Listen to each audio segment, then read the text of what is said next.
only married Ethan, so you two have nothing to do with it, right? Emily, my son's fiancée, said with a smile, looking at Mike and me. You two are strangers to me, so I won't be living with you or taking care of you. I was shocked by her blunt words. As she spoke, Emily's parents stood by, nodding as if to agree completely. Emily is our precious daughter, and we've raised her with care. We can't allow her to take care of someone else's family, Emily's mother said in a sharp-tongued tone. Though I was taken aback, I answered politely, I understand. Mike and I hadn't thought for a second that we need Emily to take care of us. Yet I thought there was no need for her to say it that way. Moreover, who repeats strangers during a family introduction? I felt a little uneasy, but what Emily's true character revealed at that moment was just the beginning. My name is Michelle, and I'm 71 years old this year.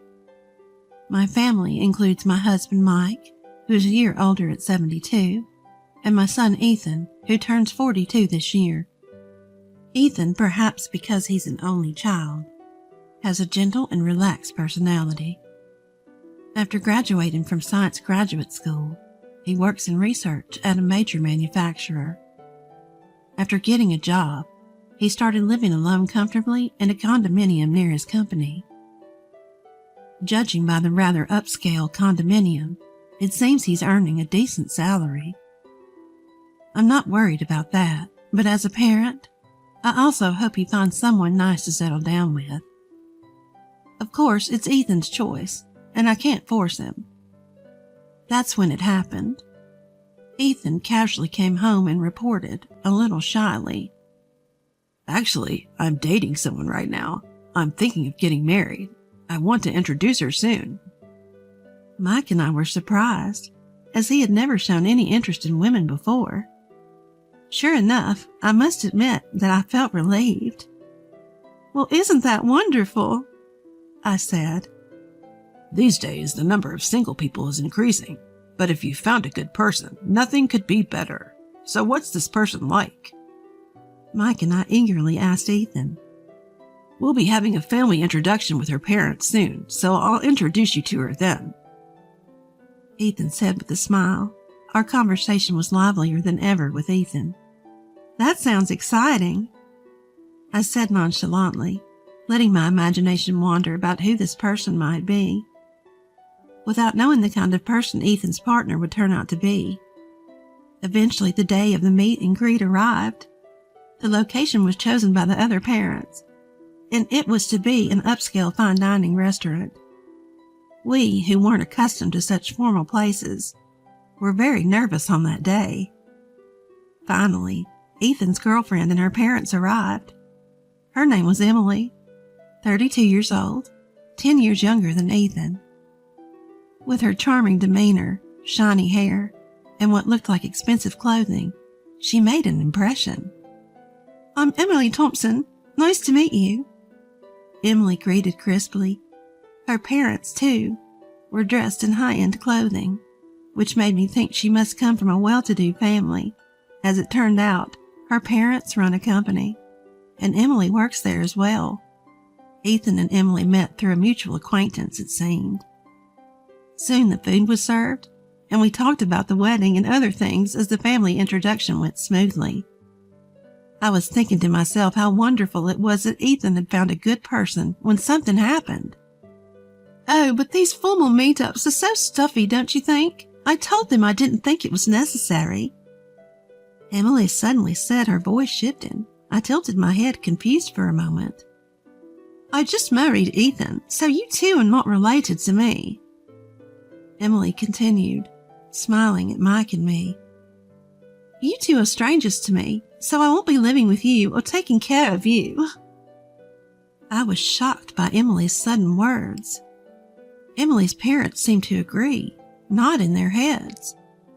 Emily is our precious daughter, and we can't have her taking care of someone else's family, Emily's mother declared firmly.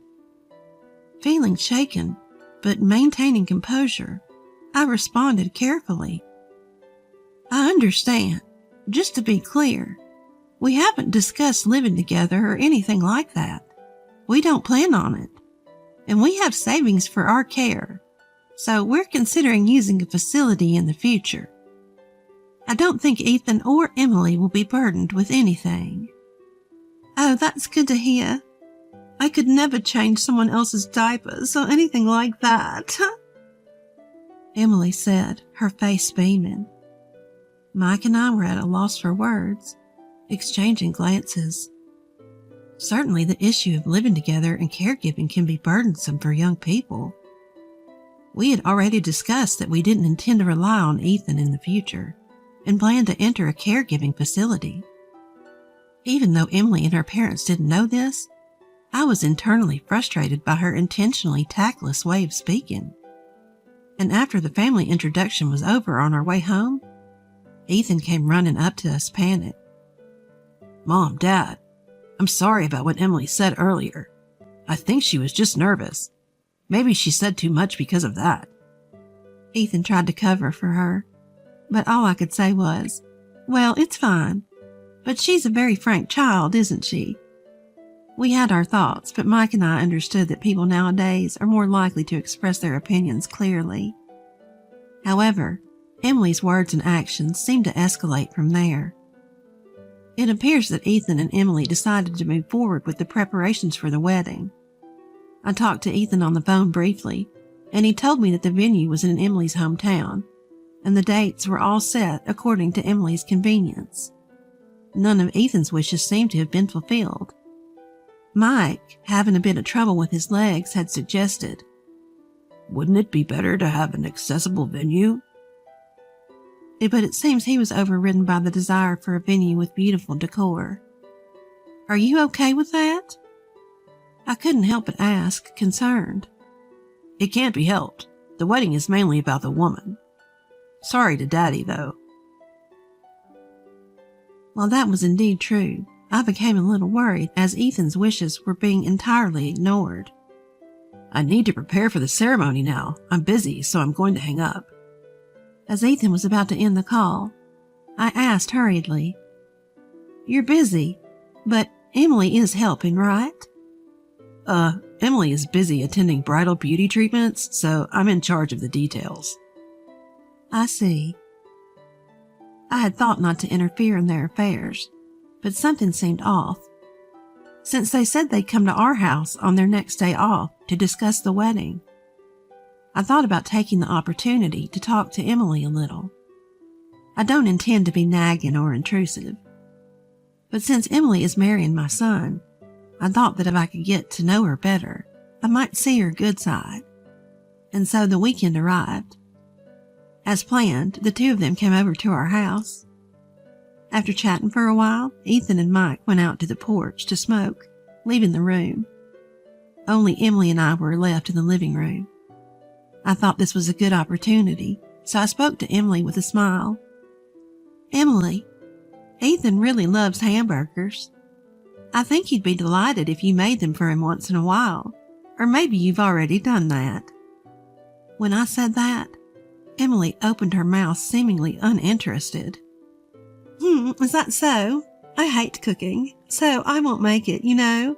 It's messy, and my parents told me I don't have to do such a thing. I prefer to eat at nice restaurants, and I don't like hamburgers, so I'd rather have pasta every day." I was stunned by her response for a moment. What was this woman talking about? "Well, Emily, you're working too, so cooking every day must be hard, so it's good to eat out once in a while." I finally managed to say that, but Emily continued. "That's what I'm saying. I'm not going to cook at all. I don't want to do anything so bothersome. Haha. And don't worry. I plan to hire a housekeeper for all the other chores. I mean, I'm going to quit my job once we're married." What? I was starting to lose comprehension. I felt a headache coming on. "If you're quitting your job and not doing household chores, how will you pay that housekeeper?" Emily said smugly. "Of course, Ethan will be paying for that. Haha. I'll be busy hanging out with the friends. But taking piano lessons is part of my hobbies. I don't have time for work or housework. That's why Ethan needs to earn more. To be honest, his salary is a little less than I thought. I feel like he's not trying hard enough. I want to tell him to work harder. I was at a loss for words and looked down silent. As I was doing so, Ethan and Mike returned, and the conversation was interrupted. After seeing Ethan and Emily off at the front door, I stood there filled with frustration and confusion. I knew Emily was an honest person, but would she really say all that? Or was Emily just using Ethan? Doubts rapidly spread in my mind. Mike, noticing my expression, asked me what had happened. I told him everything. Mike seemed to have the same thoughts. I thought it was odd when we met at that upscale fine dining restaurant, but saying all that, is Ethan okay? I talked to Ethan, but it seems like Emily has managed to convince him. I don't think anything we say will help. Yeah, I guess so. So we have to have Emily tell us the truth herself. What? I let a smile cross my face. A few days later, I was asked to accompany Emily to her dress fitting. Ethan had said that he couldn't go because of work, so I was called at the last minute.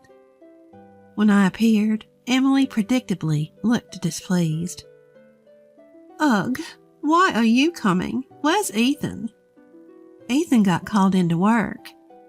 I answered, and Emily turned away saying, That's so boring.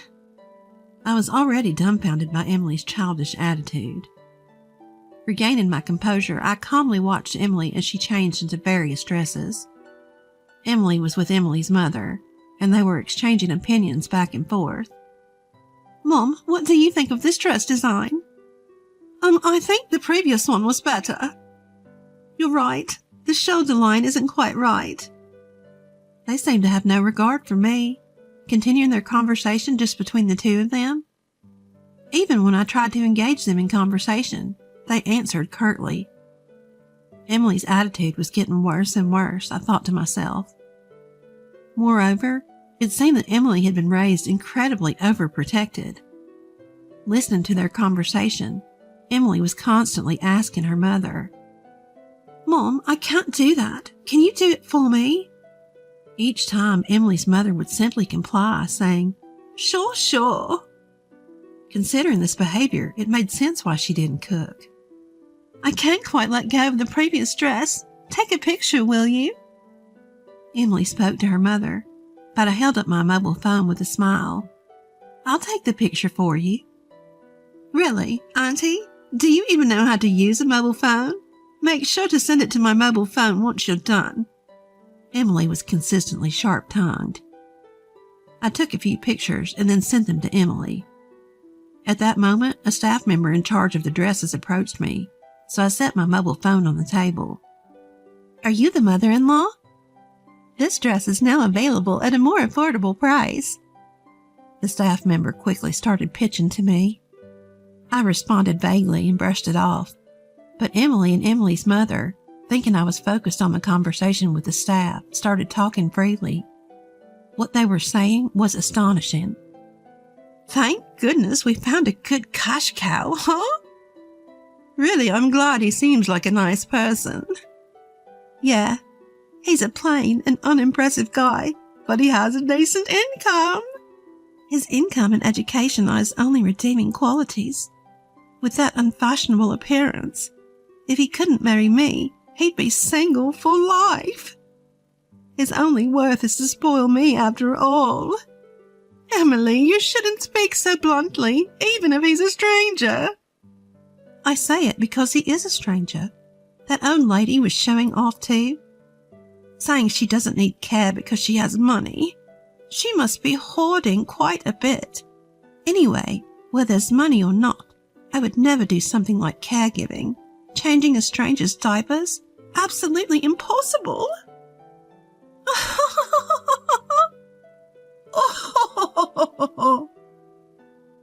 As Emily laughed saying that, Emily's mother also started laughing. Being spoken about so openly, I felt more astonished than angry. Emily indeed showed her terrible true nature. I ended the conversation with the staff and turned back to Emily and her mother. I have plans for today, so I'll be heading home. Is that so? Thanks anyway. Emily responded indifferently, not even looking at me. Leaving the chattering duo behind, I walked out of the dress shop. If they consider me a stranger, I won't hold back either.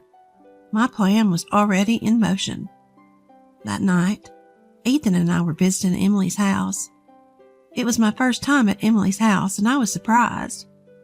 I had heard that Emily's house was a fairly large single-family home, and indeed it was spacious, but it was completely neglected.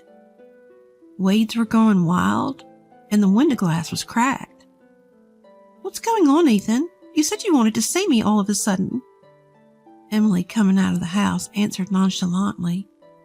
I need to talk to you. Ethan spoke quietly. Ugh, it's late, and this is a hassle. Let's do it tomorrow. I really need to talk to you. It's important. Ethan, who's usually gentle, was persistent and spoke in a strong tone this time. Were you after my money? What? What are you talking about? Suddenly? There's no way that's true. What's happened, Ethan? Emily started to panic. I didn't think it was true either, but then I heard this. Ethan said that and took out my mobile phone.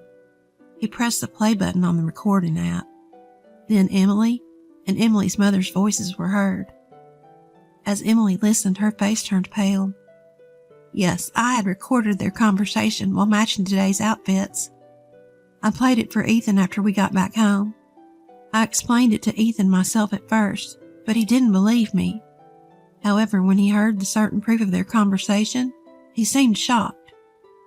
I felt sorry for him, but I thought this was the only way to wake him up. The conversation played.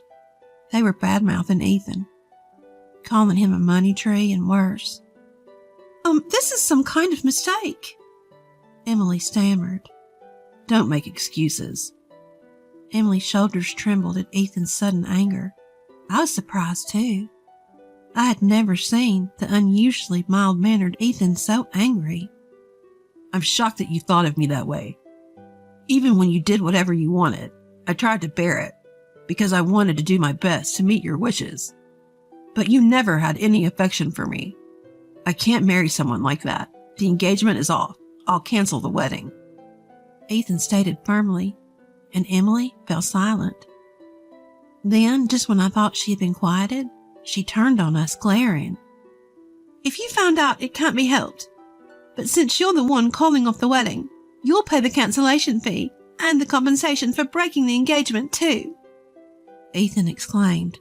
What? She was a greedy, outrageous woman. However, I calmly told her, Do you think you're in a position to say something like that? Aren't you the one at a disadvantage? I challenged, holding my mobile phone up to Emily. This audio recording is evidence.